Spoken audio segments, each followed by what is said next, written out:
Welcome to Talking with Tech. I'm your host, Rachel Madel, joined by Chris Bugay. Hey, Chris, how you doing? Oh, Rachel, I am exhausted, but I am so good. I just came back from Philadelphia. I'm so bummed. Philly's my hometown. You were in my hometown without me, talking about AAC stuff. I know. I feel like I've been to Philly like 6 times since I've known you, and you're never there. I know. You should have got me like 5 years ago when I lived there. So let me tell you what I was doing there. There was the ISTE conference there. The International Society for Technology and Education conference was there. And this was kind of a big year for AAC there. PRC and Saltillo had a booth there for the first time. Toby Donavox I found out, had been going there for like the last 4 years. And then I went to a bunch of sessions, and some of them were on AAC, which is kind of a big thing because this is like the mainstream educational technology conference. It's not specific to students with disabilities. And it was great to see this inclusion track, and not just inclusion like students with dyslexia or students with autism, but specific to AAC. So 2 real quick stories to tell about coming out of the conference. One was I went to this great session put on by Bridges Canada that was talking about accessible coding. You know, I've mentioned this a lot about students using robots and students coding and the correlation with core vocabulary.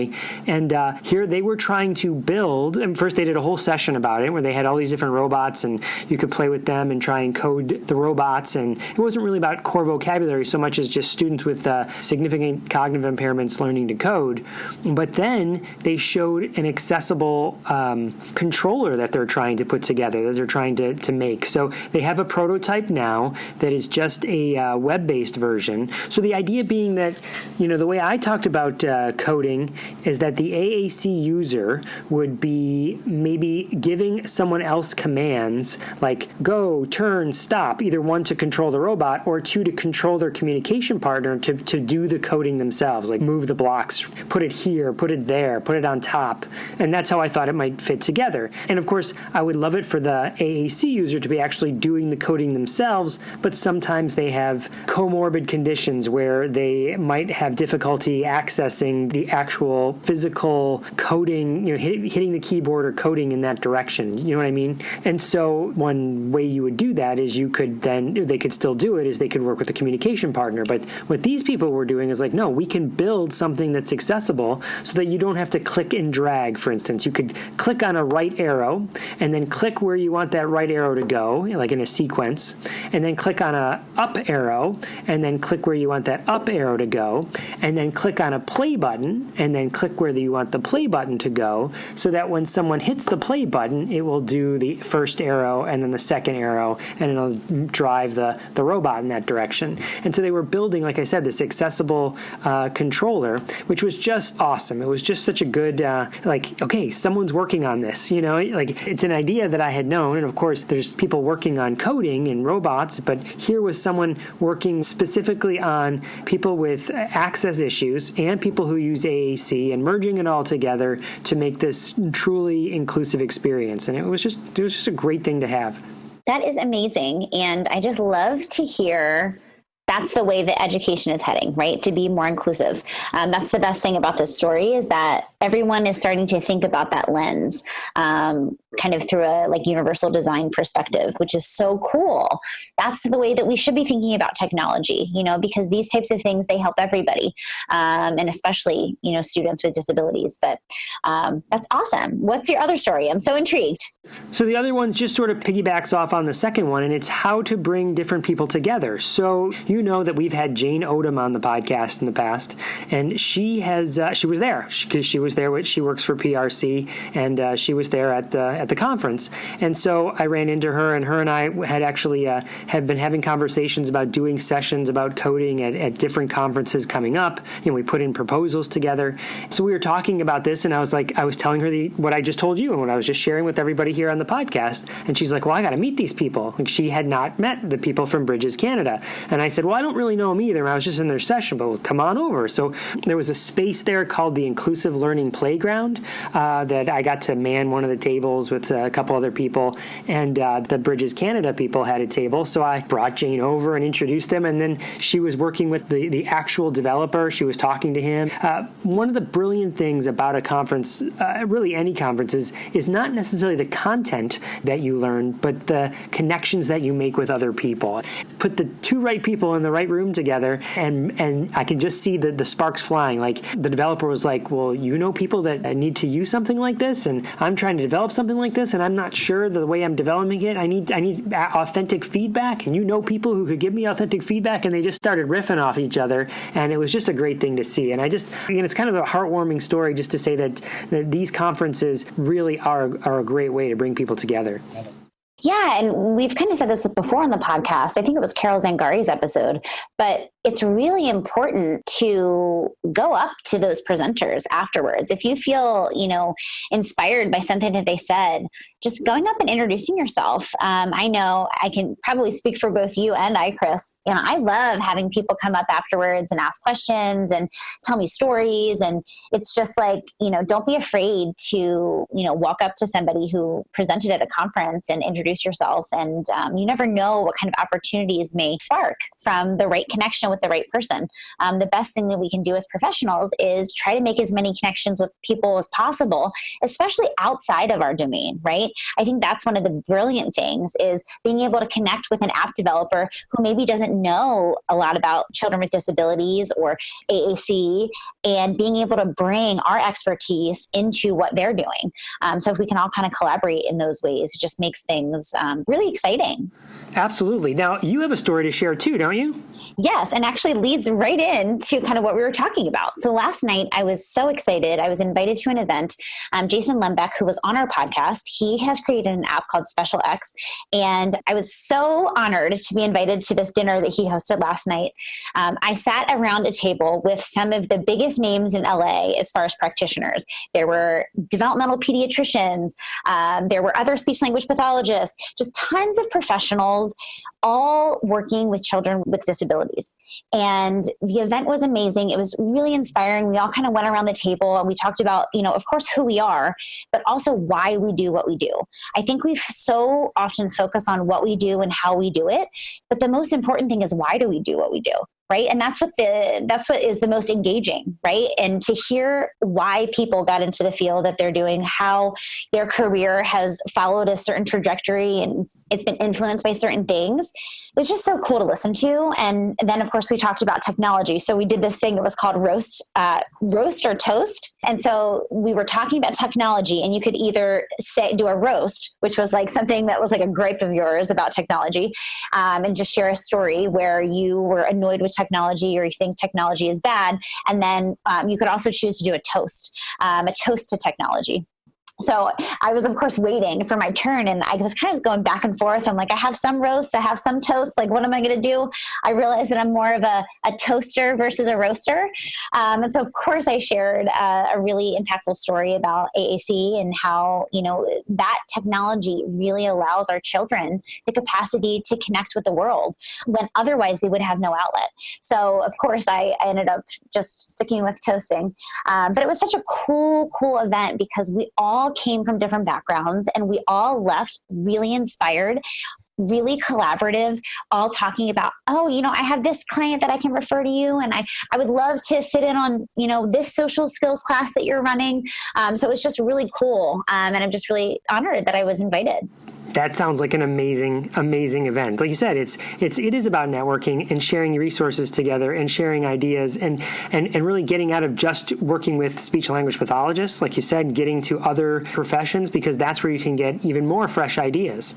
Yeah. And anytime, you have the opportunity to work alongside a professional that's not within your domain. So being able to co-treat with an occupational therapist or being able to do an overlap session with an ABA instructor, anything like that is so valuable to our practice because we can pick strategies up that we wouldn't otherwise know or have been taught in our field.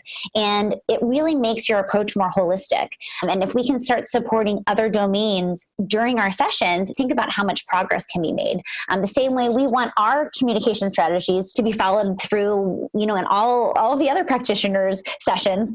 Same thing goes for what everybody's working on. We can all kind of bring our genius to the table and share those strategies, and we can all work together. And that's when you see the most progress. Yeah, I couldn't agree more. I mean, and as part of it's really rewarding to be able to work with all those different people and then share, like you said, share a little bit of your knowledge as well, like the competencies that we're going to be talking about later on in this episode. Yes, I have a story about operational competency. So I've been working with a student with AAC for about 2 years now. And from the very beginning, he's now 10. This is a 10-year-old. He does have some words, but they're really hard to understand. He also has autism. And we have been working on for a very long time some of his operational competencies when it comes to his device. So when I say operational competence, I mean actually knowing how to use that piece of technology in front of you. So being able to turn the volume up when needed, being able to, navigate to the correct speech generating app on your device, being able to plug the device in. All these are what are considered operational competencies. And I really encourage clinicians to start teaching these right away. There's no reason that when a device dies that we should just grab it and go plug it in for a student. That's a teaching opportunity. And so I feel really passionate about this and have been working with a student on these types of operational competencies for a while. And the other day we came in and his device died in the middle of our session. And it was such a great moment because I just waited, because we've been working on looking at the device, knowing when the battery's going to die. I have a really great resource that I sell on my website that has lots of different visual supports to help teach these skills to students. And one of which is it shows the battery, and it's like, in the green, the battery's at 100%. When it's in the middle, it's kind of, you're running low. When it's like, at the bottom, it's red. It's, you need to go plug it in. And so we've been using that resource. And, during the session, when it's on the red zone, like it's going to die soon, we will plug in the device. And anyway, the device ended up dying as soon as we kind of pulled it out of his backpack. And I just waited because he looked at me like now what? And I feel like that space is so important because he had to problem solve, right? He had to think, okay, this just turned off. Now what do I do? And so I just waited. I ended up waiting for what felt like an eternity. It was probably only 30 seconds, but it was so cool because he picked the device up and he took it over. And I have in my office, I have a iPhone charger that's constantly plugged in, and he took it over and he plugged the device in on his own. And I was so excited because we've been working on this for about a year now, just plugging it in, looking at the battery. And so the fact that he did that on his own was just super exciting to me. Go him and go you. That's amazing. If you guys are interested in earning continuing ed credits for this podcast, this is part 2 of a 2-part episode all about operational AAC competencies. And you can go to the following link, bit.ly/techCEU. Click on the operational AAC skills, and you will be taken to Exceptional Ed's website where you can purchase the course and do a 10-question quiz and earn CEUs. Just take the test, get your credit, and voila, you're done.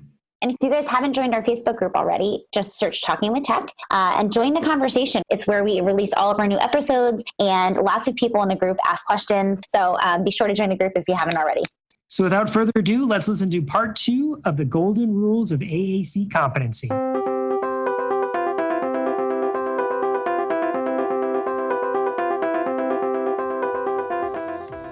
Do you have an idea for a product or book?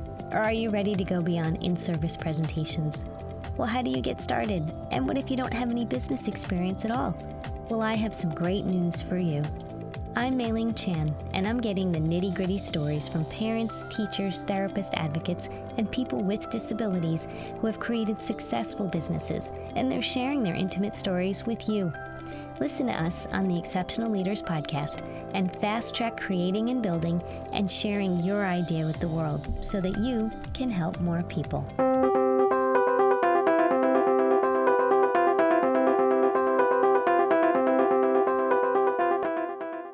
Measuring competence. This is where things get a little tricky.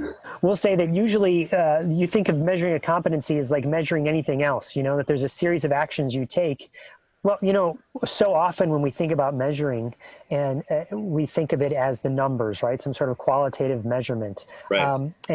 Of course, numbers can be spun in any different way, So you start with a goal and then you measure towards that goal. But I often think of, and this is kind of the point down, a couple of bullet points down, is that maybe we put too much stress on ourselves to be just collecting the data. And when I say data, again, I think that means numbers. And what if we thought of it more of collecting evidence that progress is being made, and especially because the progress can be so slow in these different competency areas, right? And let me give you a perfect example here. I was just talking to a teacher today. She was a preschool teacher that was just filling in for a half hour so the teacher in the autism program could run down and get a 30-minute break, and actually eat her lunch, right? And she had the student that was in preschool last year is now in this autism program a year later. So 2 different teachers, right? And I went to the preschool teacher that had the student before, and I said, "Did you show the new teacher your videos?" And she's like, "No, Chris, I didn't even think of doing that." I was like, "You got to show the videos," because they were modeling for this kid at the beginning of this school year, 2 years ago. And it took, she said, from September to December of constant modeling. The student was barely even attending to the device, not really even joint attention sometimes, but they just kept modeling. I don't know if you can see my face, but I'm kind of looking around, not really looking at the device, but they just kept modeling as if he was there, if he was attending, because they decided inside themselves that, you know what? We don't know that he's not attending. We just know that he's not directly looking at the device. So they just kept modeling. And they took a video of him doing that. And then they took a video of him in December when he started using one-word utterances. And they took another video in May to show his growth and how he started putting 2 words together. But it took from September to December of constant modeling all the time, and they weren't doing it as much as they could have even, right? For them to make that progress. And bringing that back to measuring the competence, the data would show that this kid isn't making progress. Maybe we need to change the device. Maybe we need to come up with different interventions. And they said, no, we're going to keep collecting evidence to making these videos so that we can then use that evidence to make the case that he is making progress, if that makes sense. I think of it as evidence collection more than data collection, or those two coming together. And I love that, Chris, because I feel like, think about the times when you're taking data. It's like, oh, I got to get this data. I got to do some baseline testing. And you just run in and, whip something out. And it's just not a true reflection of what's happening. Think about when you take your camera out to take a video of a student. It's because you're doing amazing things and you want to capture that.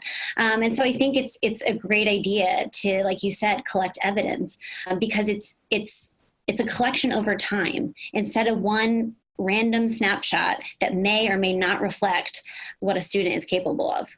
Right.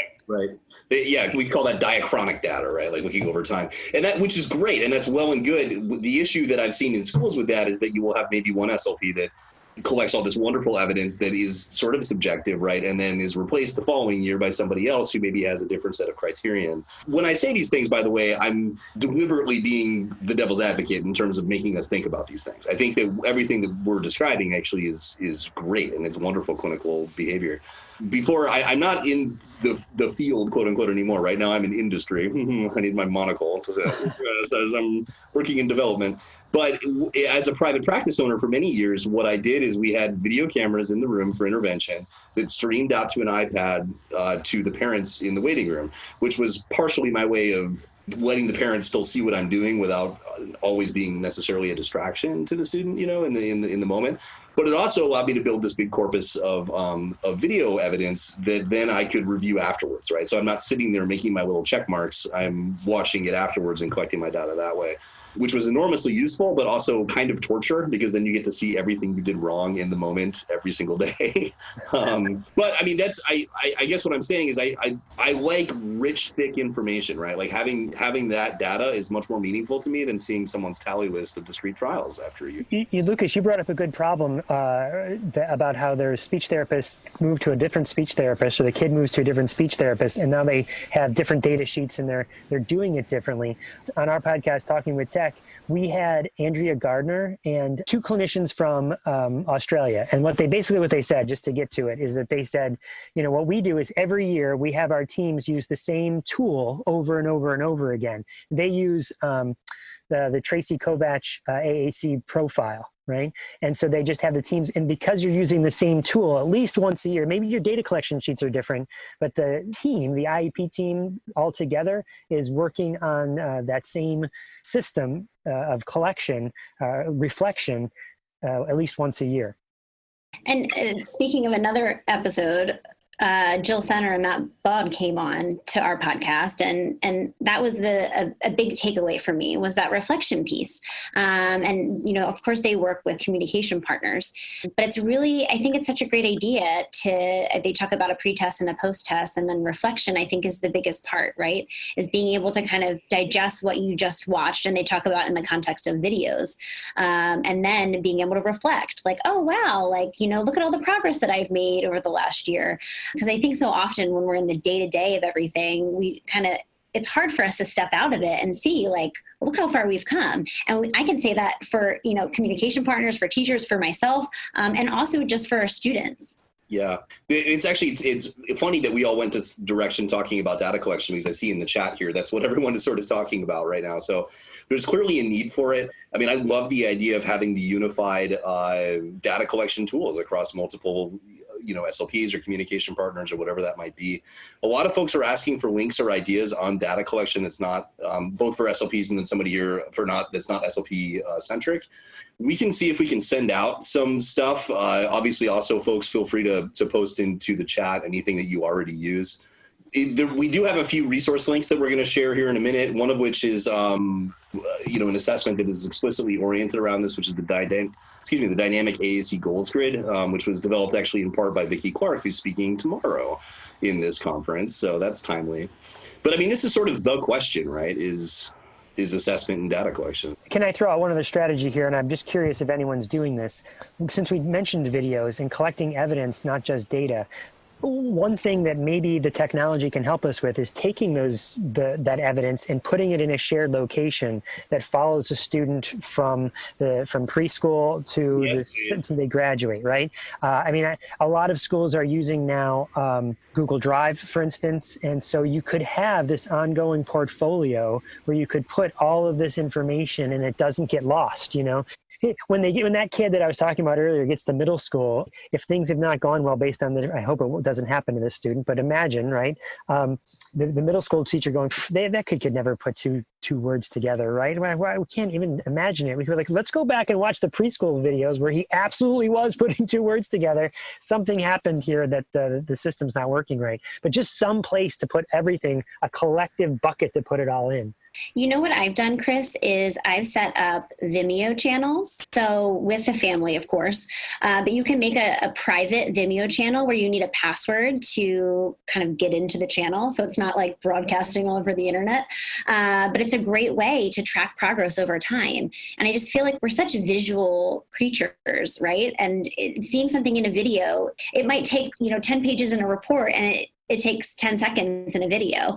So I just think it's a really effective strategy to use, assuming you have the right permissions, to kind of track progress over time.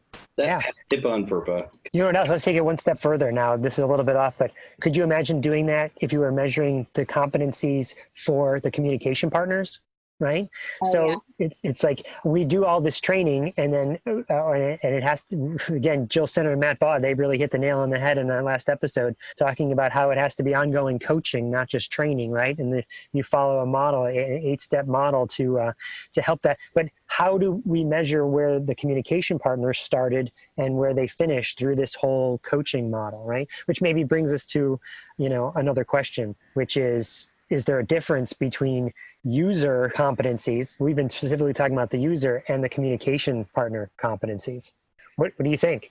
Well, what's funny is that initially we were like, well, no, there's not. But then we thought about it for a little, we let it simmer, and we're like, well, yes, there actually are.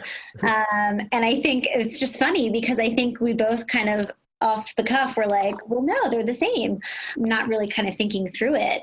And I think it's really important obviously I think the communication partners have to understand the competencies and, they have to be able to operate the device and they have to understand the kind of linguistic competencies and all these things. But the other thing that's really important is just really learning how to manipulate activities and environments to create communication opportunities. And that's, I think, the biggest difference for me is that we need to train our communication partners in how to facilitate language and how to create opportunities, because otherwise, we're kind of either stuck just doing requesting or, I think that that's where it's really important for us to train caregivers on, withholding things or sabotaging routines and all these things we kind of take for granted knowing as speech language pathologists. We have to make sure that we teach our communication partners that too. Right. Well, and we have an enormous body of evidence that shows that, like, very possibly the biggest predictor of successful adoption of AAC is training of, the caregivers and the parents and the whole circle of support. I have to give a little shout out there. I just saw Carol comment, so please go to Practical AAC. Obviously, I mean, that's an enormous body of resources there. But it's an interesting question, right? Because to me, it's almost like, well, does the communication partner have to know everything and more, right, than the communicator? Probably not. But there definitely is a distinct set of competencies that will enable them to be as effective as they can be. And we were joking as we were preparing for this talk that this would be an interesting exercise to come up with that list. We can call it the Talking with Tech Competency Partner Communication Portfolio. I have no idea. Acronym. I love it. Let's do it. Let's make it. Yeah, when I first heard this question, I didn't think of it as communication partner. I thought of it as a person who doesn't use a communication device. Like, the question is there a difference between someone who uses a communication device, me? Do I have those same competencies? Like, I need to know strategies for how to communicate with my children and my wife and my coworkers, and I have operational competency of my articulators, but then I realized, no, the question is the people that are working with communication device users. I think about it this way, like, it's so different than if that communication partner is working with an adult or with a child, right? Like, if I'm working with a child, I might have to have more operational competency because I might be the one that is originally maybe learning how to program where the new vocabulary goes, or I might have to know what guided access is, you know what I mean? But when I'm an adult, maybe, and I'm a communication partner with an adult, well, maybe I don't need to know how to access Facebook and Twitter because maybe the person already knows how to access Facebook and Twitter. Maybe they're already doing that, So I do think that the skills are different, not just between a user and a communication partner, but based on the skills that the user already has, if that makes sense. Right. Perfect. This should have been a 2-hour presentation, not realizing. I guess we have to carry on. We already have a few questions in the Q&A and we have a few more slides here. So let's keep talking. One thing we did want to touch on was, I guess, the distinction between adult and pediatric AAC use, right? And what the disparity in the competence there is. We've mostly been talking, I think, about kids so far. But there is, it is different, right? Does anybody want to chime in? Yeah, I'm actually interested in posing to the group what you guys think are some essential differences between working with pediatrics and working with adults. As they post their answer there, I would like to think of it again as that spider chart, and I want everybody to grow as much as they can in all the different directions and all the competencies over the years, right? And I don't know that there's necessarily a magic moment when, okay, you've turned 18 and now you're an adult, and so suddenly I have to look at different competencies. Like, I think that's something we have to start to embed in just in children, let alone communication users, from the very beginning. So let me explain. Like, with my own kids and with the kids that I know in schools, we start posing the question, like, I don't know, should you post this on a blog? Would you post this to Facebook? Would you post this on Instagram? You start posing these questions to kids when they're in second grade, Would you mind if I took a picture of this? Why so early? So they grow up knowing those skills and knowing what should be posted and what shouldn't. This is an example of something that I would share, and this is an example of I wouldn't.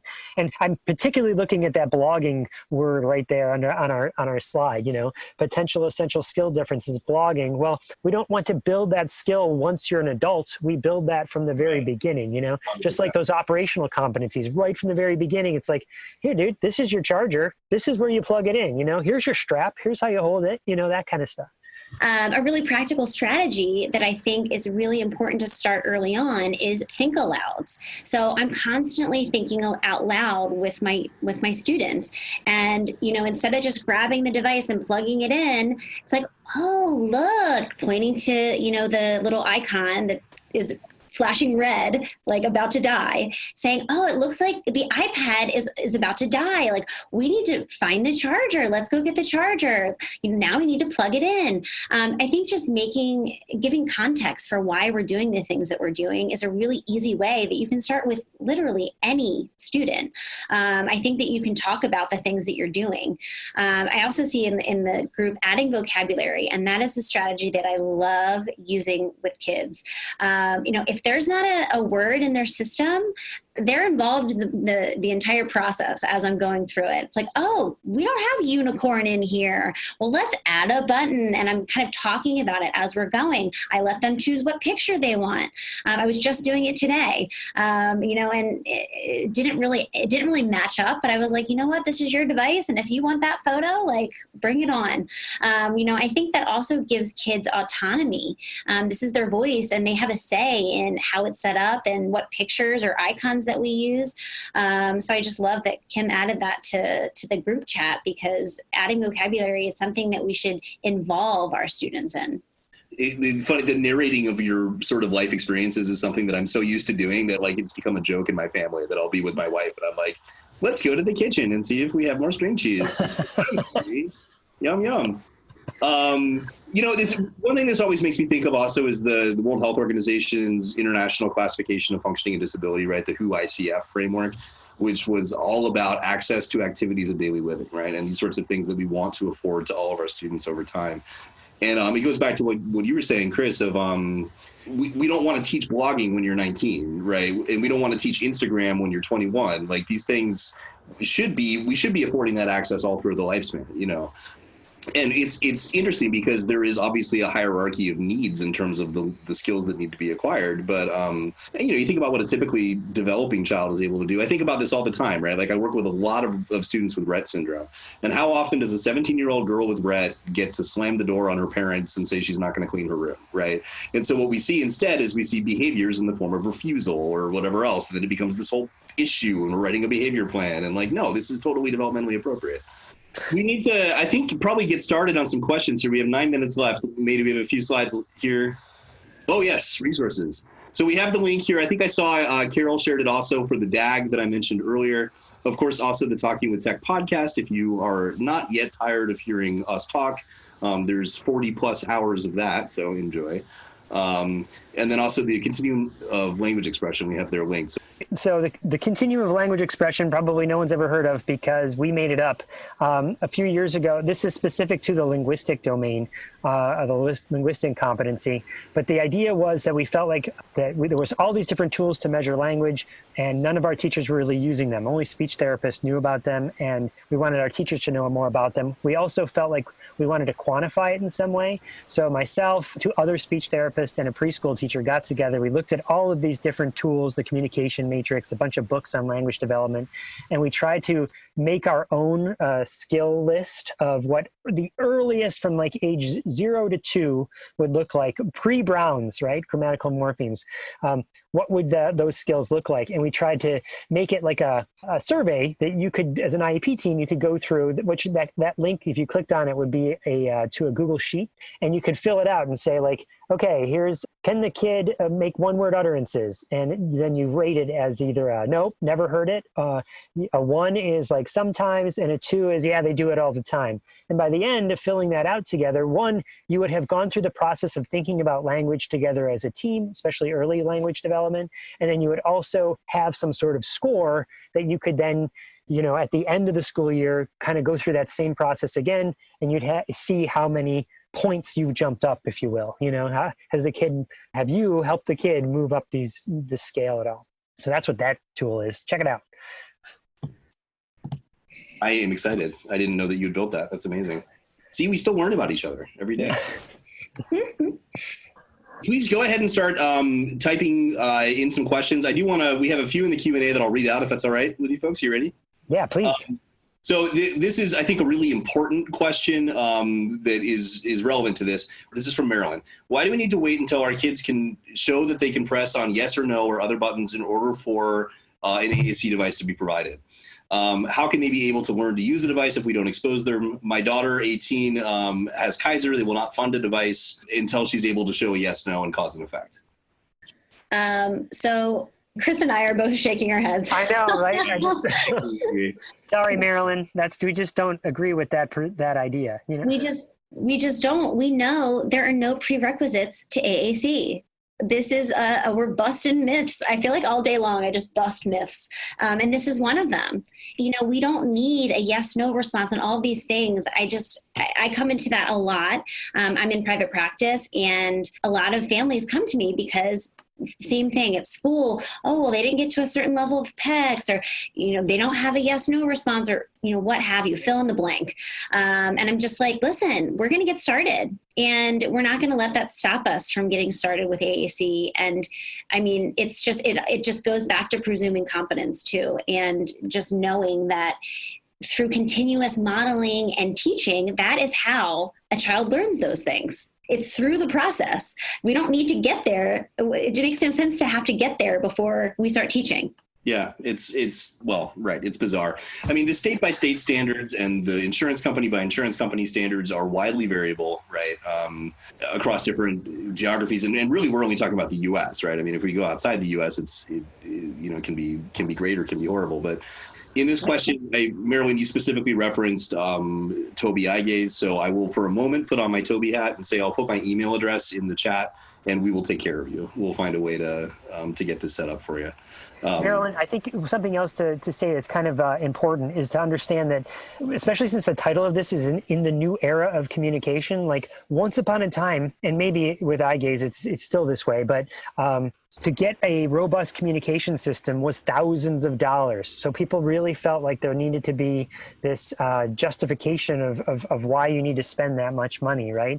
But now, robust language systems don't cost thousands of dollars. You can get robust language systems for under $1,000, under $800, you know? And so in not every case, but in many cases, this has changed the game, but the system for providing funding and for assessing and for maybe even implementation have not changed yet, you know? And so that's one of the reasons we're doing these webinars and having this, and Mei Ling has put together this whole AAC after work. And this is why we do the podcast, is to start to change that paradigm, you know? Yeah. Just to switch to the next question I see here. I'm a teacher, so I see the kids all day, every day. How do I find the balance between giving students errorless opportunities to participate and express themselves and helping them to find a way to show us what they know and understand? First thing that comes to my head is the prompting hierarchy. You know, because I think that it is a balance. We need to do constant modeling and showing and teaching, but sometimes we need to kind of pause and use that expectant pause and just wait and see what happens. But it's a balance, and unfortunately, there's no like cut and dry answer. But it's really important to make sure we're sprinkling in moments where we're just kind of setting up an opportunity and waiting and seeing what happens. What Rachel said.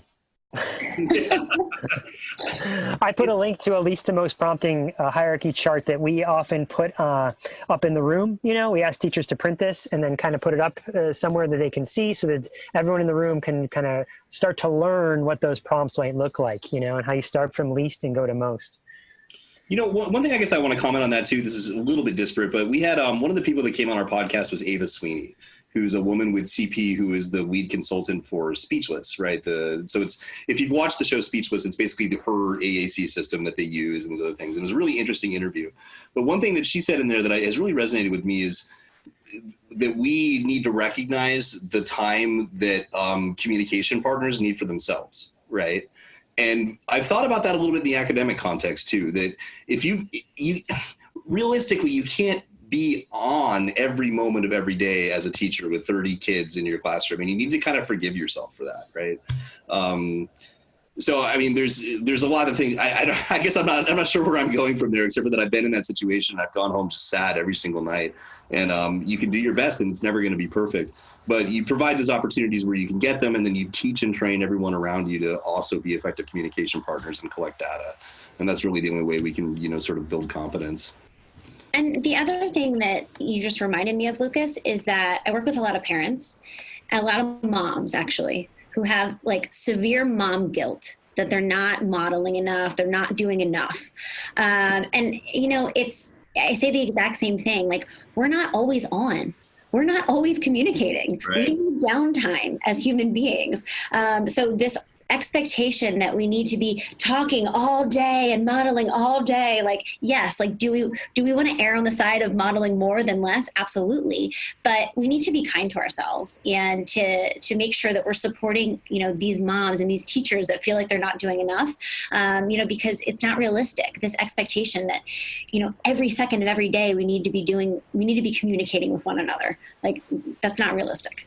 I'll throw one more in too, and I'll say just today I interviewed Lindsay Payden Cargill, who is she just works in AAC. I'll say that for now. And I asked her what she would say, and it's just a good reminder. Like, what could she say if she could say to every speech therapist or every teacher out there who's working with AAC, what would you say? And she said, "Be the fun." Remember that your intervention and when kids come to school, it's not about drill and kill. It's about enjoying the moment and having the shared experience with people. That's what communication is about.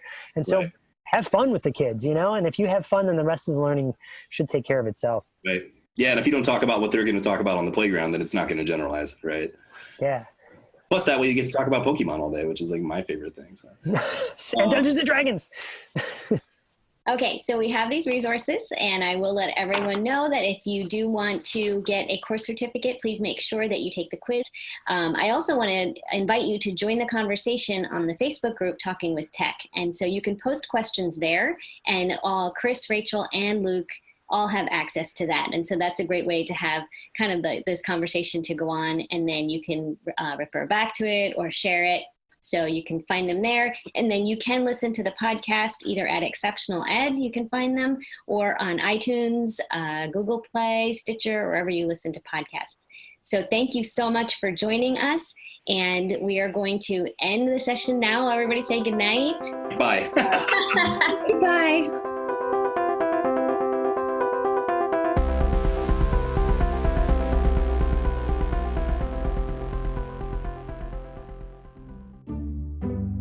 You're listening to the Exceptional Podcast Network.